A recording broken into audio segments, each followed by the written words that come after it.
رات کو 10 بجے وہ کچن میں اپنے لیے چائے بنا رہی تھی جب وہ اچانک کچن میں آیا تھا۔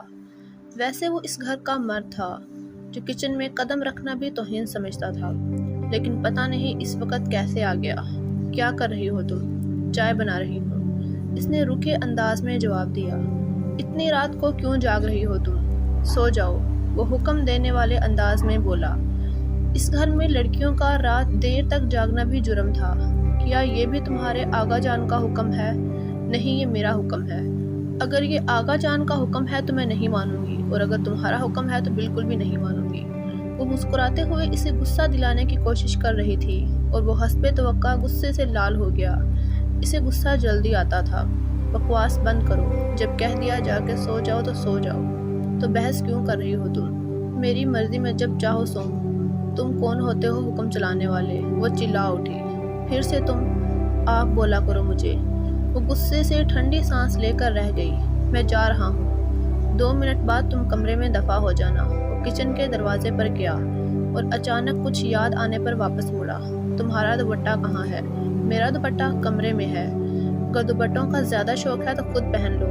چائے کا کپ ٹرے میں رکھتے اس کے جانے سے پہلے وہ کچن کے دروازے سے باہر چلی گئی۔ سکندر نے غصے سے اپنی ہتھیلی دروازے پر ماری تھی۔ وہ آغا جان اور تایا کے سامنے دوپٹہ لیتی تھی، لیکن اسے اتنی اہمیت نہیں دیتی تھی اور نہ ہی اس سے ڈرتی تھی جیسے وہ چاہتا تھا وہ اس سے ڈرے، اس کی ہر بات پر سر جھکا کر جی ہاں کہے۔ لیکن وہ ایسا کیسے کرتی؟ ایک تو وہ دونوں بچپن سے ایک ہی گھر میں بڑے ہوئے، اوپر سے بچپن کی منگنی نے بھی اس کے دل میں سکندر کے لیے نفرت پیدا کر دی تھی۔ خاندان میں برسوں سے چلی آ رہی رسم و رواج کا وہ بھی شکار ہو گئی۔ اسے بچپن سے ہی سکندر اور آغا جان کے تحکمیہ انداز سے نفرت ہو گئی۔ آخر کیا سمجھ کر وہ دوسروں کی زندگی کا فیصلہ کرتے ہیں اور سوچتے ہیں پورا گھر ان کی مرضی کے مطابق زندگی گزارے۔ سکندر نے بچپن میں بھی اس کے ساتھ یہی کیا، یہی روب، یہی حکم نامہ، فلاں کے ساتھ کھیلو، فلاں کے ساتھ نہ کھیلو، میرے ساتھ کھیلو، یہ کرو وہ کرو۔ اسے ان اصولوں، ان بندشوں سے چڑ ہو گئی، اور آج اتنے برس بعد اس کی وہ چھوٹی چھوٹی باتوں پر چڑ جانا سکندر کے لیے نفرت کی ایک ایسی دیوار بن گئی جو کبھی نہیں ٹوٹ سکتی تھی۔ وقت بدل گیا، کئی برس بیت گئے، لیکن سکندر اور آغا جان کے رویے میں اس نے رتی برابر بھی تبدیلی نہیں دیکھی۔ ان کے جو حکم چلانے والی عادتیں وہ بچپن سے دیکھتی آ رہی تھی وہ اب بھی ویسی ہی تھی۔ کبھی کبھی اسے لگتا سکندر آغا جان کا دوسرا روپ لے کر پیدا ہوا ہے، اور وہ ایسے کسی انسان کے ساتھ زندگی تو دور، لمحے بھی نہیں گزار سکتی تھی۔ یہ صبح کا وقت تھا۔ رات کے سارے مرد اس وقت زمینوں کی طرف یا پنچایت کی طرف نکل جاتے۔ سکندر یا تو دوستوں کی طرف نکل جاتا یا گاڑی پر لانگ ڈرائیو کے لیے نکل جاتا اور رات کو واپس آ جاتا۔ آغا جان پنچایت کے سربراہ تھے اور اکثر گاؤں والے انہی سے اپنے گھریلو معاملات حل کرواتے تھے، یعنی تعویذ دینے والا خود اس سے محروم تھا۔ آغا جان کا اپنا گھر جن مسائل کا شکار تھا، ان کے اپنے گھر کی عورتیں آزادی کے لیے ترس رہی تھیں اور وہ گاؤں جا کر ان کے گھریلو مسائل حل کرواتے تھے۔ وہ کئی برس پہلے ہی شہر میں شفٹ ہو گئے تھے۔ ان کا گھر مین روڈ پر ایک بڑی عمارت تھی، شاید ہی ایسی عمارت آس پاس کسی اور کی ہو، لیکن شہر میں رہائش پذیر ہونے کے باوجود بھی آغا جان کی سوچ نہ بدلی اور وہ شہر میں بھی وہی گاؤں والے قانون لاگو کرنے کی کوشش کرتے رہے۔ سکندر کے علاوہ فیروز تایا اور ان کا بڑا بیٹا دلاور فیروز کے خیالات بھی آغا جان سے مختلف نہ تھے۔ وہ آغا جان کی طرح حد سے زیادہ شدت پسند نہیں تھے۔ ان کے برعکس سکندر ہو بہو آغا جان کی کاپی تھا، اور سکندر سے نفرت کی سب سے بڑی وجہ بھی یہی تھی۔ وہ کچن میں آئی جہاں امی اور صوفیہ بھابھی ناشتہ بنا رہی تھی۔ امی اسے بھی کچن میں کام کرنے کے لیے فورس کرتی رہتی تھی، لیکن وہ کچن میں کم ہی جاتی تھی۔ کچن کا سارا کام امی، صوبیہ بھابھی یا نرمین سنبھالتی تھی۔ گھر میں کوئی ملازمہ نہیں تھی، گھر کے سارے کام خود کرنے پڑتے تھے۔ پہلے تو انم بھی کچن میں ہاتھ بٹایا کرتی تھی، لیکن جب سے اس کی شادی کی ڈیٹ فکس ہوئی تھی تائی نے اسے کچن میں آنے سے منع کر دیا۔ تائی خود بھی کچن میں کم ہی آتی تھی، اگر آتی بھی تو بس حکم چلانے۔ اس گھر کا ایک بھیانک اصول اور بھی تھا، جب تک گھر کے سارے مرد کھانا نہ کھا لیں تب تک ساری عورتیں بھوکی رہیں گی۔ ایسا کہاں ہوتا ہے آج کے زمانے میں، لیکن باقی رسموں کی طرح وہ اس رسم کو بھی فضول اور احمقانہ سمجھتی تھی۔ اسے جب بھی بھوک لگتی وہ کچن میں جاتی، اپنے کمرے میں جا کر کھانا کھا لیتی۔ کہیں جا رہی ہو تم؟ صوبیہ بھابھی نے اسے غور سے دیکھا۔ شاید اس کی تیاری سے انہوں نے یہی اندازہ لگایا تھا۔ امی نے بھی کریلے کاٹتے ہوئے نظر اٹھا کے اسے دیکھا۔ ہاں وہ میں ذرا باہر جا رہی ہوں۔ اس نے نظریں چراتے ہوئے فریج سے پانی کی بوتل نکالی۔ کہاں جا رہی ہو؟ اب کی بار امی نے سوال کیا اور ان کے لہجے میں تشویش کے ساتھ ساتھ غصہ بھی تھا۔ زویا کی طرف جا رہی ہوں۔ اور کہاں جا رہی ہوں؟ بوتل واپس رکھ کر وہ جانے کے لیے مڑی۔ گھر کے مردوں کے آنے سے پہلے لوٹ آنا کم وقت۔ وہ ٹھنڈی سانس لے کر باہر آئی۔ جانے وہ دن کب آئے گا جب اسے گھر سے باہر نکلتے ہوئے امی کی لائن سننے کو نہیں ملے گی۔ جب تک وہ صحیح سلامت گھر واپس نہ آ جاتی، امی تب تک گھر میں بیٹھ کر دعائیں کر رہی ہوتی کہ گھر کا کوئی مرد واپس نہ آ جائے۔ تائی کے علاوہ ایسا کوئی نہیں تھا جو اس کی چگلی کرتا، لیکن تائی کا علاج بھی اس نے ڈھونڈا ہوا تھا۔ کئی بار تائی خود بھی جھوٹ بول بول کر ادھر ادھر ہوئی ہیں، تو وہ ان کی اسی کمزوری کو لے کر انہیں بلیک میل کرتی رہتی تھی۔ یعنی آپ میرے باہر جانے کے بارے میں کسی کو نہ بتاؤ، میں آپ کے بارے میں کسی کو نہیں بتاؤں گی۔ یہ سودا کافی عرصے سے جاری تھا۔ وہ گھر سے باہر آئی۔ سامنے پورچ میں کھڑی 2 نئی گاڑیوں پر اس کی نظر پڑی۔ اس گھر میں استعمال کے علاوہ اور بھی 2 اضافی گاڑیاں تھیں، لیکن انہیں چلانے کی ہمت کسی کو نہیں تھی۔ آغا جان عورتوں کی ڈرائیونگ کے سخت خلاف تھے، اس لیے انہیں جب بھی باہر جانا ہوتا وہ رکشہ یا ٹیکسی استعمال کرتی۔ وہ کچھ آگے آئی تو اسے سامنے سے آتی انم دکھائی دی، جو دروازے کے پاس سے ہی اندر کی طرف بڑی تیزی سے آ رہی تھی۔ اچانک انم کی نظر اس پر پڑی تو وہ بری طرح چونک گئی، شاید ڈر سے کانپ بھی رہی تھی، اور وہ غور سے انم کو دیکھنے لگی، جس کے چہرے پہ گھبراہٹ تھی۔ کیا ہوا انم؟ تم ٹھیک تو ہو نا؟ اس نے تشویش لے کر انم سے پوچھا، اور انم نے لرزتے ہوئے اس بات میں سر ہلایا۔ وہ تقریباً بھاگتے ہوئے گھر کے اندر کی طرف چلی گئی، اور وہ وہیں کھڑی سوچ میں پڑ گئی، انم کو اچانک کیا ہوا۔ پھر وہ یہی سوچ کر باہر آئی کہ زویا سے مل کر جب واپس آئے گی تو انم سے پوچھ گچھ کرے گی۔ وہ رکشہ لے کر زویا کی طرف روانہ ہوئی۔ آج اسے زویا سے خاص میٹنگ کرنی تھی۔ اس نے 2 ہفتے پہلے پرائیویٹ ٹیوشن میں کمپیوٹر سیکھنے کے لیے اپلائی کیا تھا، اور آج صبح ہی زویا نے اسے بتایا کہ اس کی ایڈمیشن ہو گئی ہے اور 2 ہفتے تک وہ کلاسز لینے آ سکتی ہے۔ اسی حوالے سے مزید باتیں کرنے کے لیے وہ زویا کی طرف جا رہی تھی۔ زویا اپنے گھر میں نہیں تھی۔ اس نے اسے ایک ڈھابہ نما ہوٹل پر بلایا تھا، جو بالکل سڑک کے کنارے تھا۔ تم ایک بار پھر سے سوچ لو عشرت، مجھے نہیں لگتا تمہارے آغا جان یا سکندر تمہیں اس چیز کی اجازت دیں گے۔ زویا اسے 3 بار پہلے دہرائی ہوئی بات پھر سے بتا رہی تھی۔ ڈرو مت، کچھ نہیں ہوتا۔ آغا جان کو میں راضی کر لوں گی، اور سکندر سے بالکل نہیں ڈرتی۔ زویا نے چائے کا آرڈر کیا۔ 2 منٹ بعد چائے آئی۔ وہ دونوں چائے پینے لگی۔ یہاں آ کر بھی اسے بار بار انم کا خیال آ رہا تھا۔ اس کی گھبرائی ہوئی شکل سامنے آ رہی تھی۔ تو تم کب بات کرو گی؟ ابھی نہیں، ابھی تو انم کی شادی ہے، اس سے نمٹ کر تسلی سے بات کروں گی۔ وہ چائے کا آخری سپ لیتے ہوئے بولی۔ کچھ پتا چلا لڑکا کون ہے؟ اس نے بیزاری سے کپ ٹیبل پر رکھ دیا۔ کہاں؟ ابھی تک تو کسی نے لڑکے کو دیکھا تک نہیں۔ کسی نے بھی نہیں دیکھا کیا؟ زویا حیران ہوئی۔ کسی سے مراد گھر کی لڑکیوں نے، باقی سب تو دیکھ چکے ہیں۔ انم نے دیکھا؟ نہیں، اس بیچاری نے بھی نہیں دیکھا۔ وہ شادی سے پہلے لڑکا دیکھے گی تو آغا جان کی ناک نہیں کٹ جائے گی؟ اس نے غصے سے کہا۔ ویسے سچ کہوں تو تمہارے آغا جان کر تو زیادتی رہے ہیں۔ آج کل ایسا کہاں ہوتا ہے؟ شاید ہی کچھ دیہات ایسے ہوں، لیکن شہروں میں تو بالکل ایسا نہیں ہوتا۔ زویا ابھی تک چائے پی رہی تھی۔ چھوڑو، خواہ مخواہ میرا دل نہ جلاؤ۔ تم یہ بتاؤ، وہ کمپیوٹر؟ بولتے بولتے اچانک جیسے ہی اس کے سر پر چھت گر گئی ہو، وہ دور سے نظر آنے پر ہی اسے اچھے سے پہچان گئی تھی۔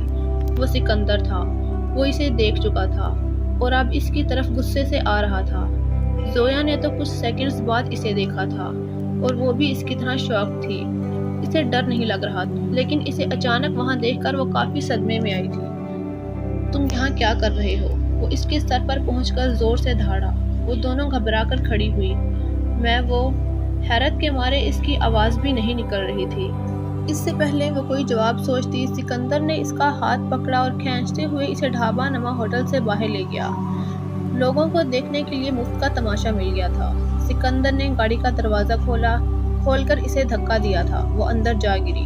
تمہاری ہمت کیسے ہوئی گھر سے باہر نکلنے کی؟ وہ ڈرائیونگ کرتے ہوئے دھاڑ رہا تھا۔ میں امی کو بتا کر آئی ہوں، اس نے مدھم مگر سرد لہجے میں کہا۔ اب وہ کافی حد تک سنبھل چکی تھی، لیکن مجھے تو نہیں بتایا۔ اس کا غصہ کم نہیں ہو رہا تھا۔ کیونکہ تمہیں بتانا ضروری نہیں سمجھتی تھی، اور آئندہ اس طرح میرا ہاتھ پکڑ کر مجھے گھسیٹنے کی جرات نہ کرنا۔ میں تمہیں قتل کرنے کا اختیار بھی رکھتا ہوں، اور میں یہ کروں گا بھی۔ جس دن میری برداشت کی حد ختم ہو گئی، اس دن تمہارا آخری دن ہوگا۔ وہ غصے سے لال ہو چکا تھا اور ڈرائیونگ کرتے ہوئے چینک رہا تھا۔ تمہاری یہی سہیلی تمہیں الٹی سیدھی پٹیاں پڑھاتی ہے، آزادی پسند کی شادی، برابری وغیرہ وغیرہ۔ جی نہیں، اتنا شعور تو میں خود بھی رکھتی ہوں۔ تمہاری طرح نہیں ہوں، امریکہ جا کر جاہلیت کی ڈگری لے کر آئی ہوں۔ شٹ اپ، ایک لفظ بھی آگے مت بولنا، نہیں تو گاڑی سے نیچے پھینک دوں گا تو پھینک دو، لیکن میں تمہارے سامنے سر نہیں جھکاؤں گی۔ وہ شیطانی مسکراہٹ کے ساتھ ہنسا تھا۔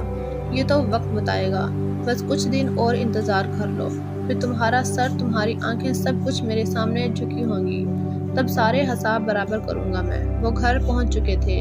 سکندر نے تیزی سے اتر کر گاڑی کا دروازہ کھولا اور اس کا ہاتھ پکڑ کر اسے باہر کھینچا اور اسے غصے سے کھینچتا ہوا اندر لے جانے لگا۔ وہ مزاحمت کر رہی تھی۔ ہاتھ چھوڑو میرا۔ وہ اسے کھینچتا ہوا لے جا رہا تھا۔ سامنے نرمین اور صوبیہ بھابھی بھی کھڑی تھی۔ سیڑھیوں پر تائی بھی آ گئی۔ کیا ہوا سکندر، کیا کر دیا اس نے؟ اس نے تائی کو بھی مکمل نظر انداز کیا اور اسے اس کی ماں کے پاس لے آیا اور زور سے دھکا دیا۔ وہ بیڈ پر جا کر منہ کے بل گری۔ تائی، نرمین اور صوبیہ سبھی کمرے میں جمع ہو گئی۔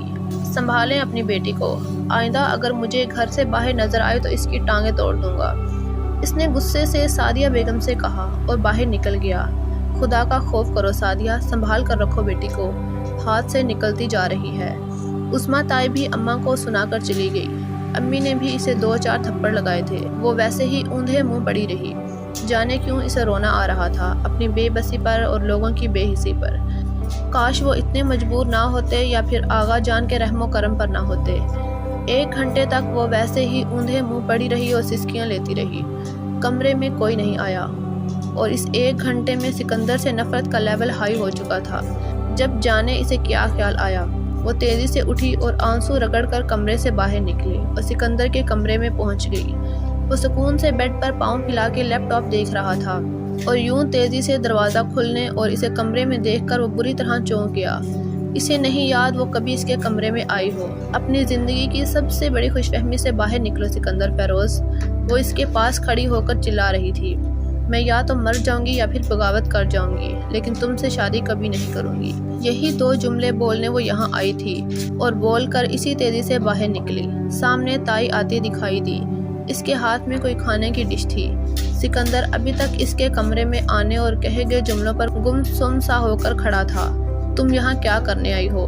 انہوں نے برہمی سے پوچھا۔ اپنے بیٹے سے پوچھ لیں، وہ 2 ٹوک انداز میں بول کر باہر نکلی۔ دیکھا تم نے، مجھے یہ اسی لیے زہر لگتی ہے، تبھی کہتی ہوں اس منحوس سے شادی نہ کرو۔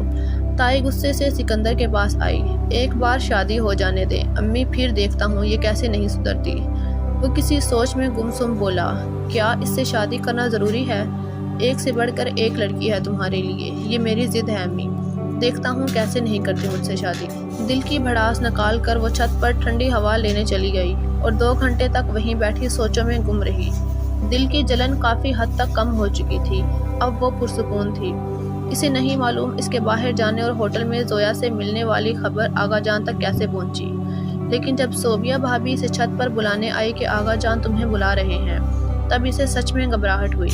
اسے یقین تھا یہ خبر آغا جان تک پہنچانے والا سکندر تھا۔ سکندر کے لیے اس کے دل میں مزید نفرت کا اضافہ ہوا۔ آغا جان حال میں اکیلے نہیں تھے، پوری فیملی وہاں کھڑی تھی اور وہ بھی سکون سے ایک سائڈ پر سنجیدگی سے کھڑا تھا۔ اس نے ایک نفرت بھری نظر سے سکندر کو دیکھا۔ آغا جان نے کوئی بات بولنے سے پہلے اسے تھپڑ مارا۔ یقیناً سکندر انہیں 2 گھنٹے تک کافی آگ بگولا کر چکا تھا۔ یہ کوئی پہلا تھپڑ نہیں تھا جو انہوں نے اسے مارا تھا۔ تم کیا سمجھتی ہو ہم بے وقوف ہیں؟ تم گھر سے باہر چلی جاؤ گی اور ہمیں خبر نہیں ہوگی؟ ان کی گرجدار آواز پورے حال میں سنائی دے رہی تھی۔ ہر طرف سناٹا تھا۔ وہ کئی بار پہلے بھی گھر سے اکیلی باہر جا چکی تھی اور آج پکڑے جانے پر گھر کے مرد خود کو ہوشیار سمجھ رہے تھے۔ یہ کیا حرکت ہے عشرت؟ جب تم جانتی ہو اس گھر سے باہر کوئی لڑکی اکیلی نہیں جا سکتی تو پھر تم کیوں گئی؟ فیروز تایا بھی کافی غصے میں نظر آ رہے تھے۔ اس نے نظر اٹھا کر فیروز تایا کو دیکھا۔ آغا جان مزید سلگ گئے۔ ایسے گھور کے کیا دیکھ رہی ہو؟ نظریں نیچے کر کے کھڑی رہو۔ آغا جان اس کی اٹھی ہوئی نظروں سے آگ بگولا ہو گئے۔ معاف کر دیں آغا جان، آئندہ نہیں جائے گی۔ سعدیہ روتے ہوئے آگے آئی۔ تم چپ کرو، پہلے ہی یہ تمہاری غلط تربیت کا نتیجہ ہے۔ بہتر یہی ہوگا تم اور تمہاری بیٹیاں ہماری بات سمجھ جاؤ، نہیں تو اپنی دونوں بیٹیوں کو لے کر نکل جاؤ میرے گھر سے۔ آغا جان حتمی فیصلہ سنا کر وہاں سے کسی طوفان کی طرح چلے گئے۔ وہ کافی دیر تک سکندر کو گھورتی رہی، وہ بھی اسے غصے سے دیکھتا رہا۔ پھر نرمین اسے کمرے میں لے آئی، جہاں وہ اسے بڑی دیر تک سمجھاتی رہی۔ آج تمہاری وجہ سے آغا جان نے امی کو گھر سے نکلنے کا کہا، شرم کرو، تم ہم سب کو اس گھر سے نکلوا کر دم لوگی۔ اس نے غصے سے نرمین کا ہاتھ جھٹک دیا۔ ایسے کیسے نکال سکتے ہیں وہ ہمیں گھر سے باہر؟ اس گھر میں ابو کا بھی آدھا حصہ ہے، اور انہوں نے آدھے حصے کے لیے باقاعدہ پیسے دیے تھے۔ ابو اب نہیں رہے اور تمہاری اس بات کی اب کوئی اہمیت نہیں ہے۔ عشرت، بہتر ہے تم پورے خاندان میں ہم سب کو ذلیل نہ کرو۔ میں ان پر کیس کروں گی کورٹ میں، پھر دیکھتی ہوں کیسے نہیں دیتے حصہ۔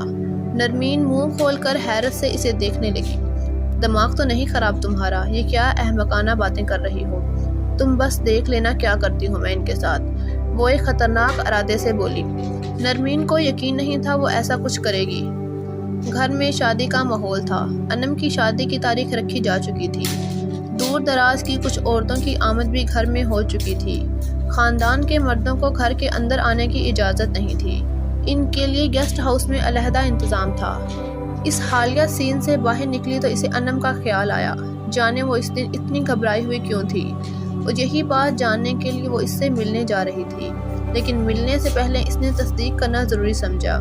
تائی گھر میں نہ ہو، ان کی موجودگی میں نہ تو وہ اس سے بات کر سکتی تھی اور نہ ہی اسے کچھ پوچھ سکتی تھی۔ انم کے کمرے میں جانے سے پہلے وہ کچن میں آئی۔ صوبیہ بھابھی دودھ ابال رہی تھی۔ تم نے تائی کو کہیں دیکھا بھابھی؟ وہ گھر پہ نہیں ہے، کچھ خریداری کے لیے گئی ہیں۔ اس نے سکون کا سانس لیا اور باہر آئی۔ کچھ بوڑھی عورتیں صوفے پر نظر آئی، شاید وہ ان کے گاؤں کی تھی، لیکن وہ انہیں نہیں پہچان رہی تھی۔ ان کو سلام کرتی وہ سیدھا انم کے پاس آئی۔ اس وقت وہ اداسی سے شکل بنائے بازوؤں میں سر دیے بیٹھی تھی۔ انم، تم ٹھیک ہو نا؟ انم نے چونک کر سر اٹھایا۔ ہاں میں ٹھیک ہوں۔ یہ بولتے ہوئے بھی وہ ٹھیک نہیں لگ رہی تھی۔ خاک ٹھیک ہو؟ چہرہ دیکھو اپنا، ایسا لگتا ہے ایک ہفتے سے سوئی نہیں ہو۔ وہ اس کے پاس بیڈ پر بیٹھ گئی۔ تم یہ شادی نہیں کرنا چاہتی؟ انم نے سپاٹ چہرے کے ساتھ اسے دیکھا، کوئی جواب نہیں دیا۔ اسے ایک بار پھر اپنا سوال دہرانا پڑا۔ انم، کیا تم شادی نہیں کرنا چاہتی؟ انم نے اس بات میں سر ہلایا۔ وہ کچھ لمحے اسے دیکھتی رہی۔ کیا تم کسی اور سے شادی کرنا چاہتی ہو؟ اس نے اندھیرے میں تیر چلایا تھا، لیکن انم کے اعتراف نے اسے حیران کر دیا۔ اس نے سوچا نہیں تھا اتنی جلدی وہ اس بات کا اعتراف بھی کر لے گی۔ کون ہے وہ؟ ہمارا پڑوسی ہے۔ تم کب سے اور کیسے اسے جانتی ہو؟ اس کا نام کبیر ہے۔ وہ 7 مہینے پہلے ہی لندن سے آیا ہے اور کچھ دنوں بعد واپس چلا جائے گا۔ ہماری پہلی ملاقات بھی تقریباً 7 مہینے پہلے ہوئی تھی۔ اور تم لوگوں کی ملاقات کہاں پہ ہوتی ہے؟ گھر سے باہر تو تم جا نہیں سکتی۔ گھر کے پچھلے لان کی طرف ایک چھوٹا حصہ ٹوٹا ہوا ہے، جس کے ساتھ اس کا گھر ہے۔ وہ یہاں کرائے پر رہتا ہے۔ ہم دونوں ہر شام کو وہیں پہ ملتے ہیں۔ وہ مجھ سے بہت محبت کرتا ہے اور مجھ سے شادی کرنا چاہتا ہے۔ میں نے ابھی سے اپنی شادی کی بات بتائی تو وہ کافی ناراض ہے۔ مجھ سے کہتا ہے ہم دونوں چھپ کر نکاح کر لیتے ہیں اور پھر وہ مجھے ہمیشہ کے لیے لندن لے جائے گا۔ انم نے روتے ہوئے اپنی ساری بات بتائی۔ اس کی پوری بات سننے کے دوران وہ خاموشی سے سنتی رہی۔ تو پھر کیا مسئلہ ہے؟ انم نے اسے گھور کر دیکھا۔ کیا تم سچ میں نہیں جانتی کہ کیا مسئلہ ہے؟